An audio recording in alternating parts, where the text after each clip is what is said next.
എല്ലാവർക്കും ഡ്രാമ റിവ്യൂവിലെ പുതിയൊരു എപ്പിസോഡിലേക്ക് സ്വാഗതം. ഞാനിന്നൊരു തായ് ഡ്രാമയുടെ റിവ്യൂ ആണ് ചെയ്യുന്നത്. ഇതൊരു BL ഡ്രാമ തന്നെയാണ്. ഇതൊരു ഫാൻറ്റസി റിലേറ്റഡ് ഡ്രാമയാണ്. അതായത് പാരലൽ വേൾഡ് തീമാണ് ഇതിൽ വരുന്നത്. ഇവർ രണ്ടുപേരും റോഡിൽ വെച്ചിട്ട് വളരെ വിഷമമായിട്ട് സംസാരിച്ചുകൊണ്ടിരിക്കുകയാണ്. ആ സംസാരിക്കുന്നതിൻ്റെ ഇടയിൽ ഇവൻ പിണങ്ങി പോകുന്നുണ്ട്. അങ്ങനെ പിണങ്ങിപ്പോയി റോഡ് ക്രോസ് ചെയ്യുന്ന സമയത്ത് ഒരു വണ്ടി വന്ന് ഇവനെ ഇടിക്കാൻ വേണ്ടി ശ്രമിക്കുകയാണ്. പെട്ടെന്ന് തന്നെ അവൻ്റെ ബോയ് ഫ്രണ്ട് ആണെങ്കിൽ അവനെ ആ ആക്സിഡൻറ്റിൽ നിന്ന് രക്ഷപ്പെടുത്തുന്നുണ്ട്. പക്ഷേ ആ വണ്ടി ഇവനെ നേരെ ഇടിക്കുന്നുണ്ട്. അതോടുകൂടി അവൻ്റെ ബോധം പോവുകയാണ്. ഇവൻ നോക്കുമ്പോൾ അവനിങ്ങനെ ബോധമില്ലാതെ അവിടെ കിടക്കുന്നതാണ് കാണുന്നത്. പെട്ടെന്ന് തന്നെ അവനെ ഹോസ്പിറ്റലിൽ എത്തിക്കുകയും ചെയ്യുന്നുണ്ട്. ഇവൻ്റെ ഈ അവസ്ഥ ഞാൻ കാരണമാണെന്ന് ആലോചിച്ചിട്ട് ഇവൻ ഒരുപാട് വിഷമിക്കുകയും സങ്കടപ്പെടുകയും കരയൊക്കെ ചെയ്യുന്നുണ്ട്.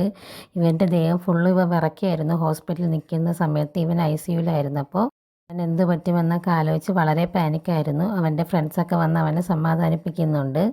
അവസാനം അവൻ്റെ കണ്ടീഷനൊക്കെ ഒന്ന് നോർമലായി വന്നപ്പോഴത്തേക്കും ഡോക്ടർ അവനെ കാണാൻ അനുവദിക്കുകയാണ്. അങ്ങനെ അവൻ കാണുന്ന സമയത്ത് ഇവൻ ബോധമില്ലാതെ കിടക്കുന്നുണ്ട്.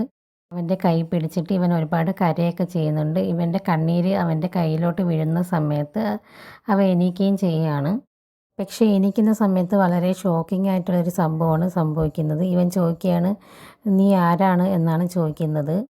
ഇവൻ ആരാണെന്ന് പോലും അവന് ഓർമ്മയില്ലായിരുന്നു. അവൻ്റെ ബോയ് ഫ്രണ്ടിന് ഓർമ്മയില്ലായിരുന്നു. നീ ആരാണ് എന്നാണ് ചോദിക്കുന്നത്. ആക്സിഡൻറ്റ് നടക്കുന്ന തൊട്ട് മുമ്പ് വരെ ഇവർ നേരിട്ട് കണ്ടിട്ടേ ഉള്ളൂ. എന്നിട്ട് പെട്ടെന്ന് ഇവൻ ഇങ്ങനെ ചോദിക്കുമ്പോൾ ഇവൻ വളരെയധികം ഷോക്കാവുന്നുണ്ട്. ഷോക്കിൽ ഇങ്ങനെ സ്റ്റക്കായി നിൽക്കുകയാണ്. ഇവൻ്റെ ഓർമ്മകളൊക്കെ തിരിച്ച് കിട്ടുമോ, ഇവൻ എന്താണ് പറ്റിയത്, പെട്ടെന്ന് ഇവൻ്റെ ഓർമ്മയൊക്കെ നഷ്ടപ്പെട്ടത് എങ്ങനെ എന്നൊക്കെയുള്ളത് കൂടുതൽ എപ്പിസോഡ് കണ്ട് നമുക്ക് മനസ്സിലാക്കണം. ഇതൊരു വളരെ ഇൻട്രസ്റ്റിംഗ് ആയിട്ടുള്ള പ്ലോട്ടാണ്. ഫാൻറ്റസി ഡ്രാമയൊക്കെ ഇഷ്ടപ്പെടുന്നവർക്ക് ഇത് തീർച്ചയായിട്ടും ഇഷ്ടപ്പെടും. ഇവരുടെ കെമിസ്ട്രിയും നല്ല രീതിയിൽ വർക്കൗട്ട് ആവുന്നുണ്ട്. അതുപോലെ ആക്ടിങ്ങും ഇവർ നല്ല രീതിയിൽ തന്നെ ചെയ്യുന്നുണ്ട്.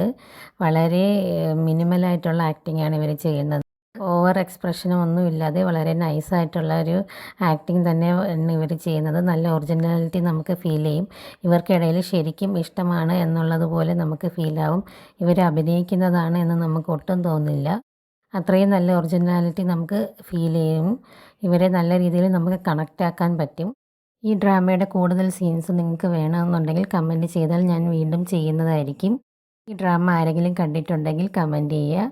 എപ്പിസോഡ് എങ്ങനെ ഉണ്ടായിരുന്നു എന്ന് പറയുക. അടുത്തൊരു വീഡിയോ ആയിട്ട് വീണ്ടും വരുന്നതായിരിക്കും. താങ്ക്